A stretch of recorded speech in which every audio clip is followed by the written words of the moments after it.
आप तमाम लोगों को ये बात मालूम है कि झारखंड के अंदर में पहला जो है वो सत्र चालू हो चुका है और अभी तक चल रहा है दोस्तों।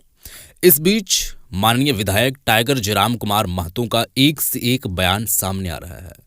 कोई किसी तरीके से बात करे ना करे, लेकिन इन सब मुद्दों पर अभी बात कर रहे हैं माननीय विधायक टाइगर जयराम कुमार महतो। सीजीएल और जेएसएससी की मुद्दा जो अभी स्टूडेंट को लेकर के चल रही है, जो नेशनल हाईवे जो है वो जाम कर रहे थे वो लोग, और आंदोलन जो वहां पर देखने को मिली है और पुलिस प्रशासन जो लाठीचार्ज वहां पर किए हैं, उन सब सारी चीज़ों को लेकर के, उसके बाद मैया समान योजना को लेकर के माननीय विधायक टाइगर जयराम कुमार महतो जी का क्या कुछ बयान सामने आ रहा है, वो क्या कहना चाह रहे हैं दोस्तों, मैं आप लोगों को एक एक करके वीडियो आप लोगों को दिखाने वाला हूं दोस्तों।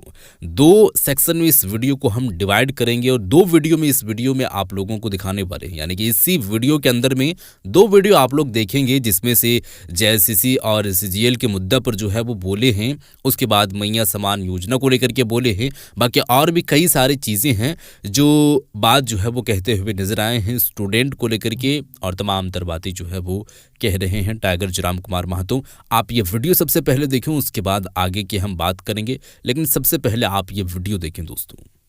पांव में फ्रैक्चर हुआ तो हम लोगों ने पहले भी कहा था कि छात्र आंदोलन से हमारी पहचान बनी है। सदन में भी हम छात्र के मुद्दे को रखेंगे और सदन के बाहर भी हम लोग सड़क में भी छात्रों के साथ खड़े रहेंगे। और उसका सही वो कह रहे हैं कि बीजेपी के इशारे पर छात्र आंदोलन कर रहे हैं। देखिए, अब सरकार जब भी कोई बनती है, इसी प्रकार जब भी कोई मूवमेंट आता है, जब भी कोई डिमांड्स आता है, तो लोग प्रयास करते हैं उसे विपक्ष के घेरे की ओर तब्दील करते हैं, विपक्ष का हाथ का कहने का प्रयास करते हैं। लेकिन ऐसा कुछ नहीं। हमने तो कल भी उनको कहा कि आप बाहर आइए, आप खुद छात्रों की टीम को, मुख्यमंत्री बैठे, सुदीप सोनू जी मंत्री बन चुके हैं, जाइए उनसे बैठिए, बातचीत करिए, समस्या क्या है, समस्या का निदान कैसे होगा, आप उनको संतुष्ट कीजिए। आप सरकार हैं, आप उन्हीं के उम्मीदों को से चुनकर यहाँ तक आए हैं, तो उनको संतुष्ट कीजिए। जी, कई छात्र के अलावे हमारी पार्टी के प्रत्याशी भी घायल हैं। हमारे तीन प्रत्याशी जो जिनको लाठियां पड़ी हैं वो घायल हैं। जी के समर्थन में जयराम जी, उदय मेहता हजारीबाग के प्रत्याशी हैं, महेंद्र प्रसाद मंडल जो बरकट्ठा के प्रत्याशी हैं, और हमारे एक पार्टी के संगठन महासचिव संजय महतो हैं जो चरी से आते हैं। आप आंदोलन में नहीं, मुलाकात नहीं हो पाई। देखिए, मेरा कल तक सदन है, कल के बाद ही हम उनके बीच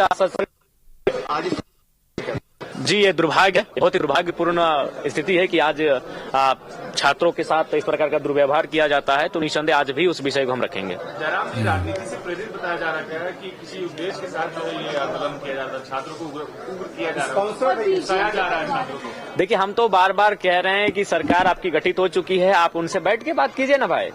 बैठ के बात करने में क्या है? आप थोड़ी, आप अगर कोई मुख्यमंत्री उनसे मिलने जाएगा तो थोड़ी वो मुख्यमंत्री बन जाएगा, जो मंत्री जाएगा वो विधायक थोड़ी बन जाएगा। जो आपको 5 साल की जिम्मेवारी हो, 5 साल उसी में बने के रहेंगे। बात करने में क्या जाता है? बात कीजिए, बात से ही समस्या का समाधान हो। कहते हैं ना कि बात से बात बनती है, बात से बात बिगड़ती है, तो बात से बात बनाइए, बैठ के बात कीजिए। अभी बात बन रही है कि बात बिगड़ रही है? देखिए, बात बिगड़ रही है, छात्रों में आक्रोश पनप रहा है, और हम नहीं चाहते हैं कि अगर छात्रों में आक्रोशित होंगे तो फिर ये सदन आखिर कहीं ना कहीं छात्रों की भी एक जवाबदेही बनती है सदन के माध्यम से। तो उस हिसाब से उनका प्रदर्शन क्या जेएलकेएम का वो प्रदर्शन नहीं, देखिए, प्रदर्शन छात्रों का था, हमारा समर्थन था। जो अभी हमारी जो हजारीबाग की इकाई है, जैसे अगर फिर कल को रांची में प्रदर्शन होगा तो रांची की इकाई समर्थन देगी। देखिए, युवाओं का भाग्य तभी बदलेगा जब ये माननीय ये सोचेंगे उनके विषय में। ये चुन के आए हैं उनके वोट से, और ये सोचते हैं कि कहाँ से टेंडर मिलेगा, कहाँ से खनन का आवंटन किया जाएगा, कहाँ भूमि का विस्तार किया जाएगा। जब ये माननीय 12 बजे रात को युवाओं के बारे में सोचेंगे, युवाओं का भाग्य बदलेगा। जयराम जी, आरोप लग रहा है कि को बेचा गया है और ज्यादातर जो चुने हुए अभ्यर्थी हैं वो बाहरी है। जी, संभावना है, इससे इनकार नहीं कर सकते हैं, क्योंकि इससे पहले जब चंपई जी मुख्यमंत्री बने थे कुछ समय के लिए, तो उन्होंने स्टेटमेंट देकर परीक्षा को पोस्टपोन भी करवाया था, टीम का एसआईटी का गठन भी किया गया था। तो ये तो है, स्वाभाविक है। आंदोलन आज भी आप खुले पांव ही आए हैं सदन में, हमारी उपस्थिति इसी व्यवहार में होगी। धन्यवाद। 5 साल तक? हाँ, अभी तो 5 साल तक, उसके बाद फिर चुन के आए तो फिर होगा। तो बिल्कुल देखिए ये जयराम महतो हैं जो खुले पांव आज भी यहाँ पहुंचे हैं और ये कहते हैं कि मंदिर हम इसी तरह से आते रहेंगे। हमारे साथ मौजूद है जयराम महतो खुद।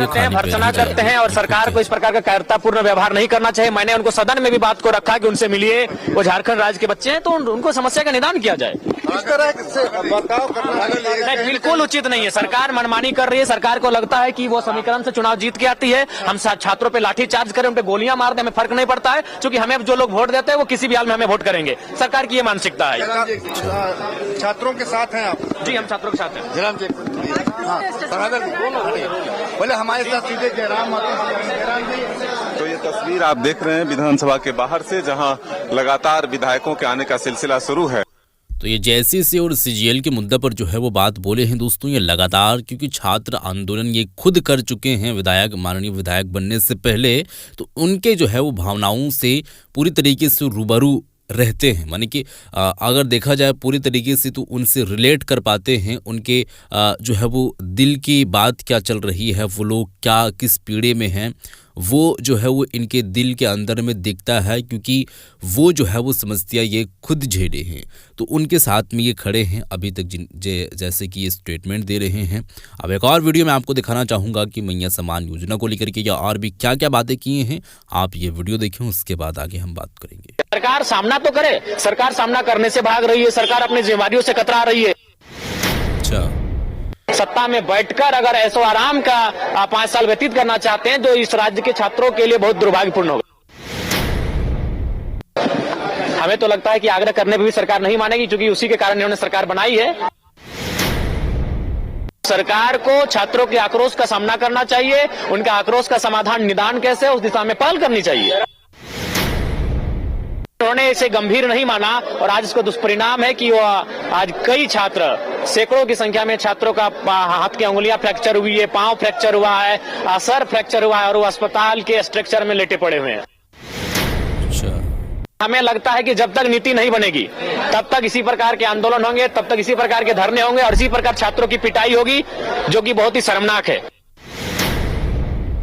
जयराम जी हमारे साथ हैं, उनसे बात करेंगे। जयराम जी, आज सदन में आपका तीसरा दिन रहा, क्या कहेंगे? जो जेएससी का आंदोलन, जो छात्र आंदोलन कर रहे थे, उनको लेकर सवाल उठा। देखिए, अब मैंने सदन में पहले इस विषय से चेताया था मुख्यमंत्री को। मैंने उनसे कहा था, अध्यक्ष महोदय को बधाई देते हुए मैंने सरकार का ध्यान आकृष्ट करने का प्रयास किया था कि आप जाइए सदन से बाहर, सड़कों में जो छात्र बैठे हैं, आंदोलन महाआंदोलन कर रहे हैं, उनसे मिलिए, उन्हें संतुष्ट कीजिए, उनकी समस्या का निदान कीजिए। लेकिन उन्होंने इसे गंभीर नहीं माना और आज इसका दुष्परिणाम है कि वो आज कई छात्र, सैकड़ों की संख्या में छात्रों का हाथ की अंगुलियां फ्रैक्चर हुई है, पांव फ्रैक्चर हुआ है, सर फ्रैक्चर हुआ है और वो अस्पताल के स्ट्रक्चर में लेटे पड़े हुए हैं। सरकार ने यह कह दिया कि ये विपक्ष प्रायोजित आंदोलन है। देखिए, एक बात स्पष्ट है कि वो छात्र होते हैं, उनकी आयु क्या होती है सबको मालूम है। उन्हें जो अपना लगेगा उसे वो अपना मानते हैं। तो अगर सरकार आप सामने जाएं, ऐसा नहीं वो सरकार के बेरी है, ऐसा नहीं है कि उन सरकार को उनके माता पिता ने वोट नहीं किया होगा, उन्होंने वोट नहीं किया होगा, लेकिन सरकार सामना तो करे। सरकार सामना करने से भाग रही है, सरकार अपनी जिम्मेदारियों से कतरा रही है। तो सरकार को छात्रों के आक्रोश का सामना करना चाहिए,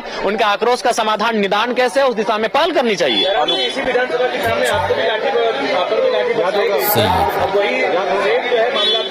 देखिए, हमें लगता है कि जब तक नीति नहीं बनेगी तब तक इसी प्रकार के आंदोलन होंगे, तब तक इसी प्रकार के धरने होंगे और इसी प्रकार छात्रों की पिटाई होगी, जो कि बहुत ही शर्मनाक है। इसीलिए आज चाहिए सरकार को छात्रों के विषय में गंभीर होने की आवश्यकता है। अगर आज वो गंभीर नहीं होती है और सत्ता में बैठकर अगर ऐसो आराम का 5 साल व्यतीत करना चाहते हैं, जो इस राज्य के छात्रों के लिए बहुत दुर्भाग्यपूर्ण होगा।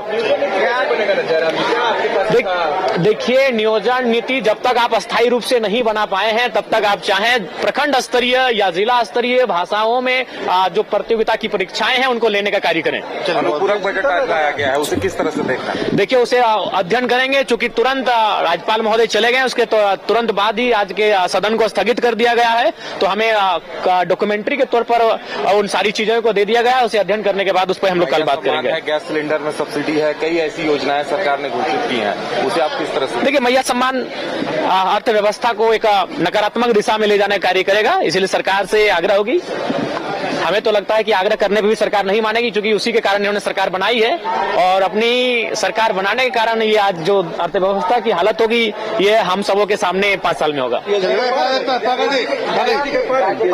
क्या दादा जी नहीं छूटा है तो हम यूनिवर्सिटी 1 सप्ताह के अंदर फिर हम जा रहे हैं और अपनी पढ़ाई को दुरुस्त करेंगे। विरोधाभास चीजें हैं जो राज्यपाल का अभिभाषण में दिखा कि केंद्र सरकार से 1,36,000 करोड़ रुपए लेने हैं, उसके लिए कानूनी लड़ाई लड़ी जाएगी। राज्यपाल के अभिभाषण में आप लोग कितना तर्कसंगत हैं? देखिए कुछ विषय रहे जो आप जिन पे आप असंतुष्ट हो सकते हैं, बाकी जो विषय रहे वो महत्वपूर्ण विषय रहे। स्थानीय नीति 3rd 4th ग्रेड में 100% नियोजन का मामला, जीएम लैंड रैयतों के पक्ष का मामला, सहारा के निवेशकों का मामला, महिलाओं को 33% आरक्षण का मामला, तो ये सकारात्मक पहल रहे राज्यपाल महोदय के कुछ 1-2 विषयों को छोड़कर। केंद्र से कानूनी लड़ाई के प्रति आप सहमत हैं? देखिए हमें लगता है कि कानूनी लड़ाई की आवश्यकता ही क्यों, केंद्र को राज्य का हक दे देना चाहिए, सीधी तरह से दे देना चाहिए, कानूनी दांवपेच की आवश्यकता ही नहीं है। केंद्र को अपना हृदय को विशाल करते हुए जो राज्य का हक बनता है उसे दे देना चाहिए। चलिए धन्यवाद। तो ये थे जयराम महतो जिनका कहना है कि तमाम मुद्दों पर सरकार आगे बढ़ रही है, लेकिन जेएसएससी को लेकर खासकर इन्होंने कहा है कि छात्रों से बातचीत होनी चाहिए और छात्रों के मन में जो शंका है उसका समाधान किया जाना चाहिए। सही है। वीडियो आप लोग देख चुके हैं दोस्तों। यहाँ पर सीधे तौर पर टाइगर जयराम कुमार महतो का ये कहना है कि बाहर निकले और छात्राओं के साथ में मिले, उनको थोड़ा सा जो है वो दिलासा दें, ये कहें कि हम आपके साथ में हैं। जेएसएससी और सीजीएल के मुद्दे पर जो इस तरीके से आंदोलन देखने को मिल रही है उनके साथ में हम हैं, उसको रद्द करवाने के लिए, या यूँ कहें सीधे तौर पर तो स्टूडेंट के साथ है। ये कदम जो है वो माननीय सीएम हेमंत सोरेन जी जो है वो अपनाएं और ये काम जो है वो करें, क्योंकि राज्य के लिए ये बेहतर होगा, स्टूडेंट के लिए ये बेहतर होगा। महिला समान योजना को लेकर के ये भी बात कह दिए हैं कि देखिए देश के और राज्य की यह अर्थव्यवस्था को पूरी तरीके से बिगाड़ने की कोशिश है। अब क्या है क्या नहीं है, मैं तो इस मामले में कुछ नहीं कहता हूँ। आप इसको किस नज़रिए से देखते हैं आप ज़रूर बताइएगा। इस वीडियो को शेयर कर दीजिएगा। मिलते हैं एक और नए वीडियो के साथ, तब तक के लिए खुदा हाफिज़।